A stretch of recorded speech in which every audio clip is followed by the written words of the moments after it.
merupakan disiplin untuk membersihkan hati kita. Okey, itu ilmu tasawuf. Okey, kembali sikit lagi tuan ya. Terus ya, kemudian lelaki itu meneruskan pertanyaannya, khabarkan padaku bilakah berlakunya hari kiamat. Tuan-tuan, orang putih dah banyak buat ramalan dah ni. Sekarang ni Taufan apa tuan, Hayat yang tak ada ni. Taufan tu nama Zuraida ke apa nama perempuan yang orang Melayu nama dia. Ada Taufan yang baru ni kat Filipin ni tuan, ada nama dia. Jangan ada nama orang sini sudah. Taufan Fatimah ada, Taufan Zubaidah ada tuan-tuan, nama Taufan macam-macam.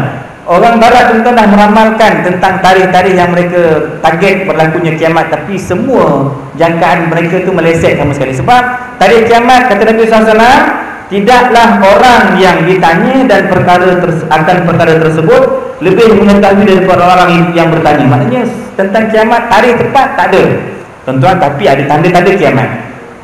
Tengok, tanya lagi itu tanda kiamat. Kata Nabi SAW, seorang hamba melahirkan tuannya. Apa maksudnya tuan, seorang hamba melahirkan tuannya? Ibu banyak melahirkan anak-anak derhaka yang menyaman bapak di balik. Kan anak tu nak kahwin pun dengan Nepal tu tuan, tak dapat, dia saman bapak dia. Tu anak-anak derhaka. Tapi kalau Nepal tu muka macam kita baca boleh lah, tapi tak masalah lah. Kalau baik solat tak masalah. Tapi Nepal yang tak ada rupa orang tuan, ya Bangla ke yang tak tahu apa benda wujud makan tuan, dia saman bapak dia kat mahkamah, berani dia sama bapak dia. Ini contoh mak bapak yang melahirkan tuan ya. Seorang hamba melahirkan tuan. Kan, mak terpaksa kerja dengan anak. Contohnya kan, mak kata tolonglah bagi ni kodai, contoh buat kodai kan, dengan anak-anak. Jadi mak kata mak nak cuti lah, ponek lah Sabtu Ahadnya, bagilah mak nak pergi belajar kelas apa, nak pergi kursus haji. Tak ada mak kena kerja juga. Ini tuan-tuan tanda-tanda bahawa dah lahir tuan ya yang derhaka, anak yang derhaka daripada ibunya sendiri. Baik, kamu akan melihat orang yang tidak berselipar, telanjang, fakir, pengembala kambing, berlumba-lumba meninggikan bangunan. Maknanya tuan, orang tu tak tahu apa punca dia, tiba-tiba jadi kaya. Tak tahu apa-apa dia tiba-tiba PSR yang keluar semalam dia bukan 5A, bukan 4A. Anak kita ada kan ambil PSR kan result semalam. Tak ada, dia tak tahu dia 4D 1E contoh kan. Memang tak apa-apa, tak ada apa-apa, tak ada masa depan. Tapi tiba-tiba tuan, orang yang macam ni tak tahu apa punca dia yang menjadi orang jutawan. Kata Sayyidina Umar, kemudian lelaki itu pun beredar. Dah selesai tuan-tuan soal jawab tentang iman, Islam dan ihsan tadi. Lelaki itu pun balik. Dah tanya pasal kiamat, dia pun balik tuan-tuan. Tuan-tuan, apa yang berlaku selepas beberapa hari ya, Nabi SAW bertanya kepada wahai Umar, apakah kamu tahu siapa yang bertanya tadi? Tuan-tuan ingat tadi ciri-ciri lelaki ni macam mana? Jubah, berpakaian putih, rambut warna hitam.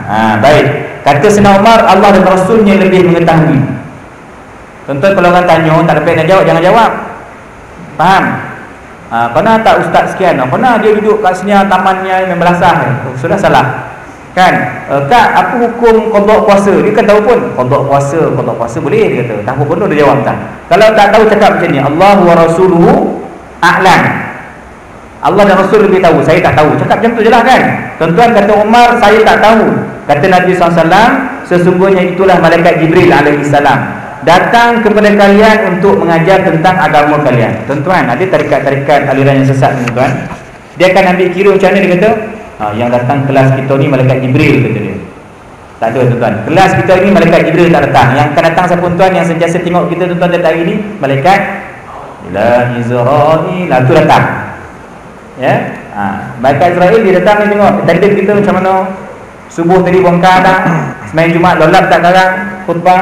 Tuan-tuan, itu main kerja malaikat Israel. Malaikat tuan-tuan, malaikat Jibril alaihissalam dia tak datang dalam kelas-kelas kita tuan-tuan. Baik, jadi tujuan malaikat Jibril datang tuan-tuan untuk mengajar agama. Saya baca sedikit pengajaran.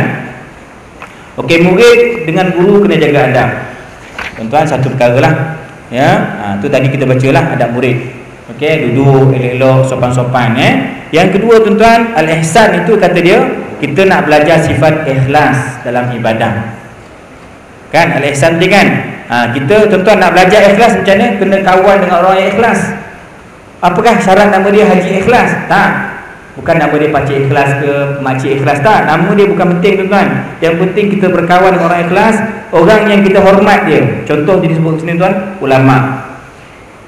Tapi hari ni sebab tanggapan kita hari ni dah berbeza kan. Cuba kalau datang tu orang besar, orang montori, orang yang ada pangkat, orang yang ada harta, ranking nombor 7 dalam senarai jutawan Malaysia, mungkin kita sambut dia oleh macam sikit lah, kita hormat. Tapi kalau yang datang tu mungkin mufti, mungkin ulama, ataupun kita rasa biasa ya, tak ada apa-apa, dia kau boleh beli tanah pun, tuan-tuan. Ini satu kesilapan kita dalam menilai seseorang lah. Yang ketiga tuan-tuan, seorang ulama kata Imam Nawawi ataupun mufti, ya, kalau ditanya soalan tak dapat jawab, apa nak cakap wallahu a'lam, cari jawapan lah. Ya, yang keempat, kita kena sentiasa interaksi, sembang, bincang. Yang kelima tuan-tuan, ya, kalau tak faham, dia kata tanya, ya, tanya soalan. Walaupun kadang-kadang kita tahu jawapan dan kita tahu kawan kita tak tahu, kita boleh tanyakan untuk kawan kita. Okey, summa qala wallahu ta'ala a'lam wa a'lam. Al-Fatihah. Bismillahirrahmanirrahim. Bismillahirrahmanirrahim.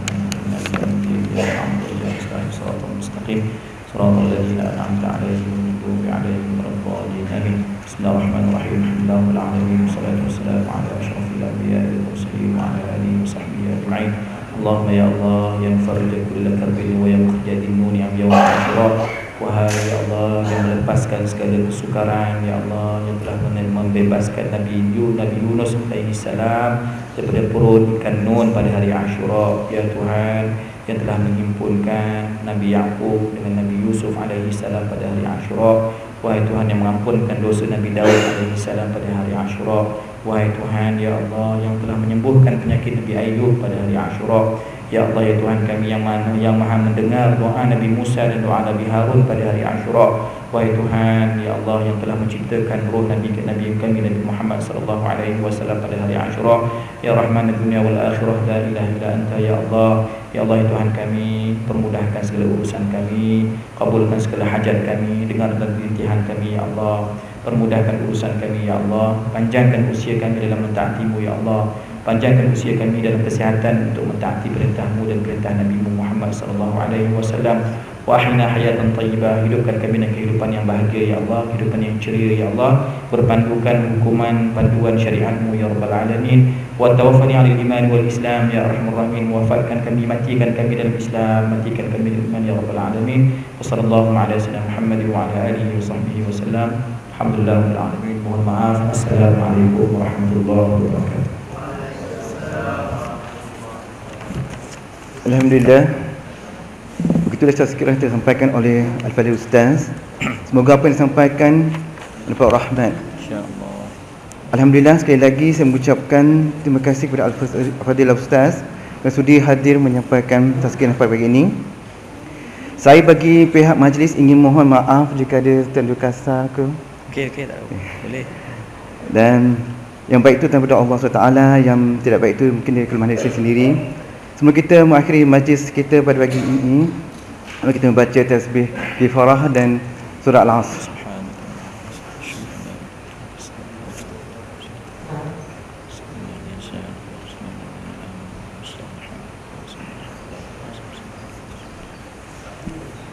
Sekian, wabillahi taufiq wal hidayah. Assalamualaikum warahmatullahi wabarakatuh. Waalaikumsalam.